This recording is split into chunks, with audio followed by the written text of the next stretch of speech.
Assalamualaikum warahmatullahi wabarakatuh. Assalamualaikum.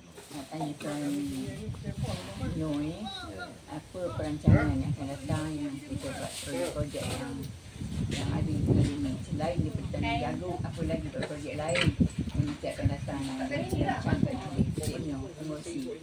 Okay, Assalamualaikum. Warahmatullahi wabarakatuh. Lebih dulu saya ucapkan terima kasih kepada Datuk yang bertanya apakah perancangan kos ke atas tanah yang kita dah perolehi lebih kurang 2 tahun seluas 70 ekar, di mana kita membayar pajakannya sebanyak 28,000 setahun, dan kita pun baru dapat pinjaman daripada SKM sebanyak 200,000 untuk tanaman jagung. Jadi matlamat kita mesti menanam jagung dalam tempoh sebulan 2 bulan lagi ni seluas 7 ekar. Kemudian kita akan perluaskan lagi kawasan tanaman jagung ni, dan kita jangka kita boleh tanam dalam kawasan yang dah sedia berpagar ni seluas 12 ekar.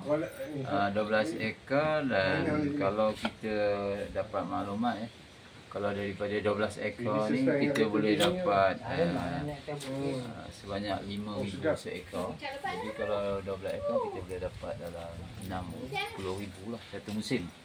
Jadi oleh kerana kita punya perancangan tanah jagung ni rasanya tidak ada masalah.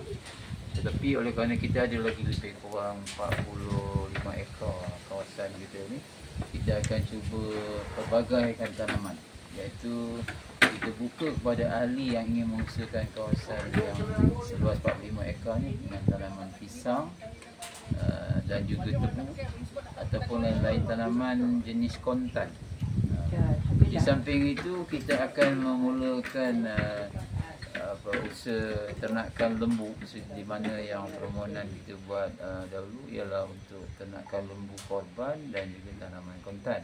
Jadi sekarang ini kita punya perancangan, kalau kita boleh laksanakan pada selepas je musim korban tahun ini, tahun 2025 ni, pada tahun 2026 besok kita sudah ada satu program untuk korban kepada ahli-ahli. Kita kutip kaedahnya, kita buat satu grup 7 orang, di mana setiap orang bagi RM300 untuk kita beli lembu yang berusia setahun 3 bulan ataupun 2 bulan. Jadi dalam tempoh setahun kita boleh menjelang tahun 2027 nanti, mana lembu tu sudah layak untuk dikorbankan. Jadi kalau dasar pada pembelian asal lembu berusia 1 tahun lebih sikit ni dengan kos RM300 seorang, kemudian kita biayai seorang penjaga untuk lembu korban ni dengan bayar lebih kurang RM15 sebulan. Tetapi oleh kerana kita nak memudahkan bayaran, kita cadangkan ahli bagi lebih kurang 200 setahun dengan 300 untuk beli lembu. Maknanya kos untuk dia berkorban pada tahun 2027 besok hanya sekadar lebih kurang RM500 je. Jadi kalau kita dapat 5-6 grup ke 10 grup ke yang nak mengusahakan bajet korban ni, kita dah dapat 10 ekor contoh. Kemudian kombinasi dengan adanya hasil jagung yang kita tanam dari masa ni, kita jangka kita pun boleh bela untuk kita jual kepada mereka yang nak berkorban. Jadi pada masa itu yang nak berkorban kita jual lah dengan harga mungkin RM5,000 ke RM5,500 seekor.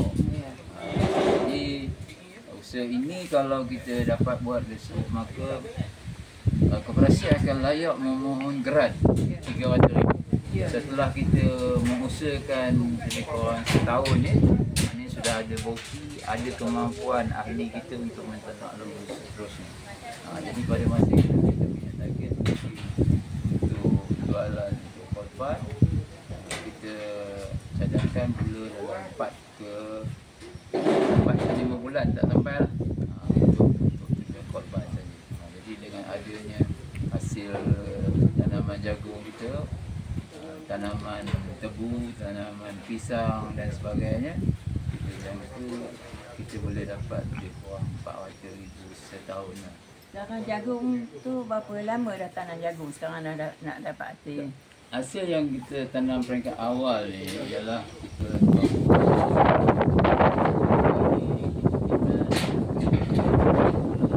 pengalaman orang yang menanam.